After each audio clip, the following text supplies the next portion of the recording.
अस्सलाम वालेकुम। आज हम बात करेंगे शेड की कंस्ट्रक्शन के हवाले से। तो तस्वीर में जो आपको शेड नज़र आ रहा है ये एक लो कास्ट शेड है, यानी कि ऐसा शेड है जिसके ऊपर बहुत ही कम जो है वो खर्चा हुआ है। तो अगर आप भी इस तरह का एक ऐसा शेड बनाना चाहते हैं कि जिस पे आपका खर्चा ना होने के बराबर हो और आपकी हर चीज़ जो है उसमें आ सकते हैं, जैसे आप देख रहे हैं ट्रैक्टर आ रहा है, इसमें जानवर हैं, बकरियां हैं, इवन कि हर चीज़, बल्कि हमने जो भूसा स्टॉक किया हुआ है, जो इनका चारा मतलब स्टॉक किया हुआ है पूरे साल के लिए, वो भी इसी के अंदर है। तो ये हम आपको बताएँगे कि किस तरह से हमने इसको बनाया है। तो आप सबसे पहले इसकी छत जो है इसको आप देखें और देखें कि आज बाहर बारिश हो रही है, तो दिन के वक़्त भी जानवर हमने अंदर ही रखे हुए हैं। तो इसके बावजूद आपको मतलब नज़र आ रहा है कि कितना अंदर पीसफुल है। हालाँकि 2 दिन से लगातार बारिश हो रही है और यहाँ पे दिन के वक़्त भी किसी किस्म का कोई मसला नहीं है। तो ये जो शेड हमने बनाया है, इस पे हमने जो खर्च किया है, वो तकरीबन ना होने के बराबर है।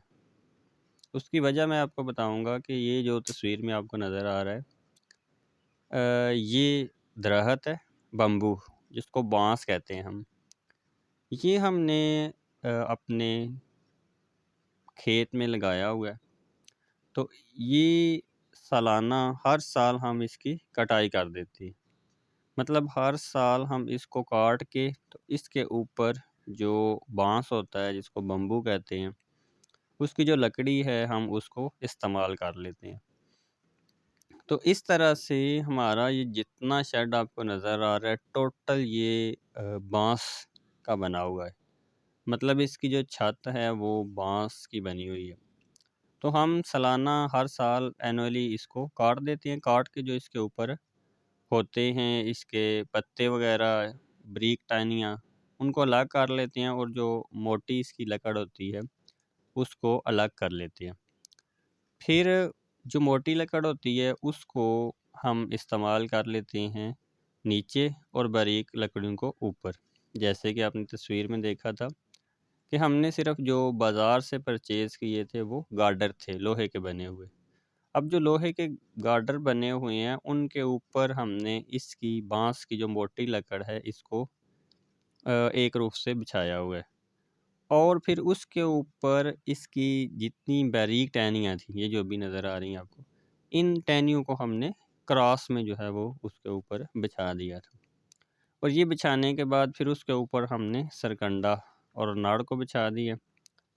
फिर उसके ऊपर जो मिट्टी होती है, चिकनी मिट्टी लेके इसमें भूसा डाल के, तूड़ी जो गंदम का भूसा है, इसको मिक्स करके 2 दिन तक इसको मिक्स होने दिए। तो जब वो अच्छी तरह से रेडी हो गई है, मिक्स हो गई है, उसमें पानी उसको डाल दिया था। तो 2 दिन के बाद जब अच्छी तरह से, जिसको वो कहते हैं गल जाना, उसके बाद फिर हमने इसको तकरीबन 4-4 इंच तक इसके ऊपर जो है उसकी एक तह बना दी है। और वो तय बनाने के बाद जो है, हम अब हर साल इसकी अ, लपाई जो है वो करेंगे। हालाँकि नहीं कर सके, किसी वजह से टाइम नहीं मिला। तो इसके बावजूद भी कुछ ऐसा फ़र्क नहीं है कि ये टपकता हो या कुछ इसका नुकसान हो। लेकिन अगर हर साल, साल में 1 दफ़ा इसके ऊपर चिकनी मिट्टी की, उसमें भूसा डाल के लपाई की जाए, तो फिर जो है किसी किस्म का छत के टपकने का या कोई भी जो है वो इश्यू नहीं रहता। तो इस तरह अगर आप लो कास्ट शेड जो है वो बनाएँगे, तो जब डेयरी का स्टार्ट होगा तो वो बहुत फ़ायदेमंद रहेगा। तो इसके मुकाबले में अगर आप एक कीमती शेड बनाते हैं, ऐसा शेड कि जिसमें लंटर हो, तो उसमें वो लाखों बल्कि करोड़ों के अखराजात आ जाते हैं। तो रहना उसमें भी जानवरों नहीं है।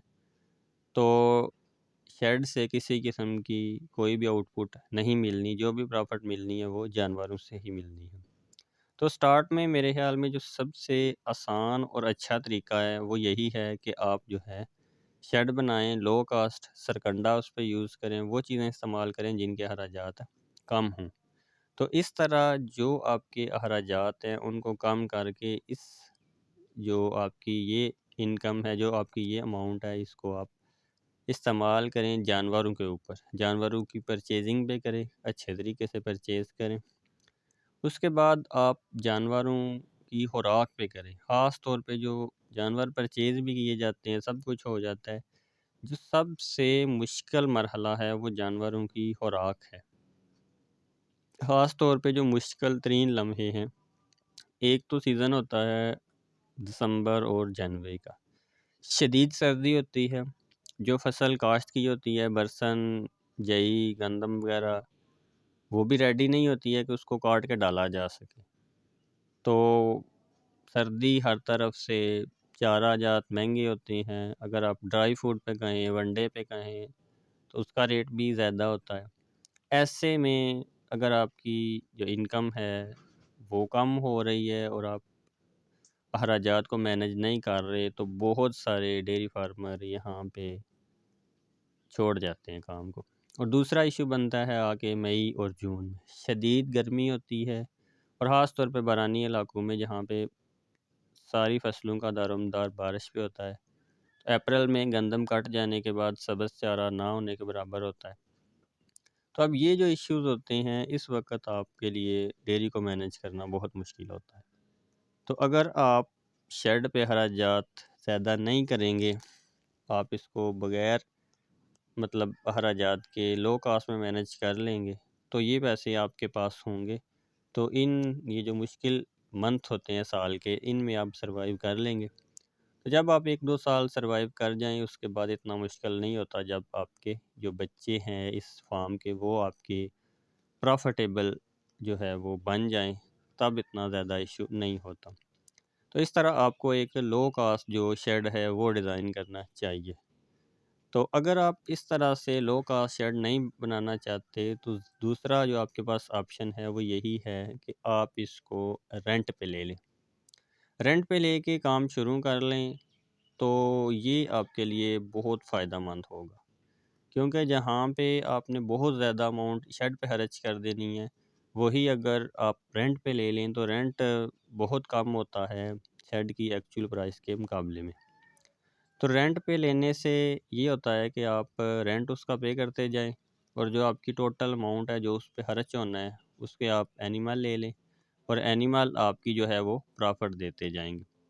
तो ये मेरे ख़्याल में बेस्ट वे है कि आप जो है वो या तो रेंट पे ले लें और या फिर जो है वो लो कास्ट में बना ले लें। अगर आप लो कास्ट भी नहीं करते और रेंट पे भी नहीं लेते, तो फिर ये है कि आपके पास करोड़ों के हिसाब से जो है वो इन्वेस्टमेंट होनी चाहिए, तभी आप सर्वाइव कर सकते हैं। इसके बगैर जो है वो आप सर्वाइव करना मुश्किल हो जाएगा।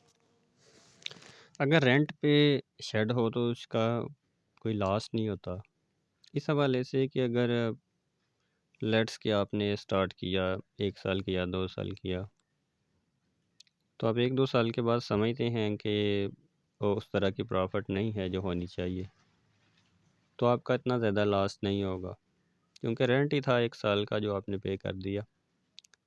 लेकिन अगर आप ने खुद से कंस्ट्रक्ट किया होगा, तो फिर आपके लिए वो जो है प्रॉब्लम होगी कि शेड पे इतनी ज़्यादा इन्वेस्टमेंट है, तो जानवर तो चले सेल हो जाएंगे, तो शेड जो है वो कहाँ पे सेल करें, उसको किस तरह से मैनेज करें। तो इसके हवाले से ये दोनों ऑप्शन हो सकते हैं, एक तो लो कास्ट शेड की कंस्ट्रक्शन करना और दूसरा जो है वो कि शेड जो है उसको रेंट पे ले लेना। उम्मीद है कि आपको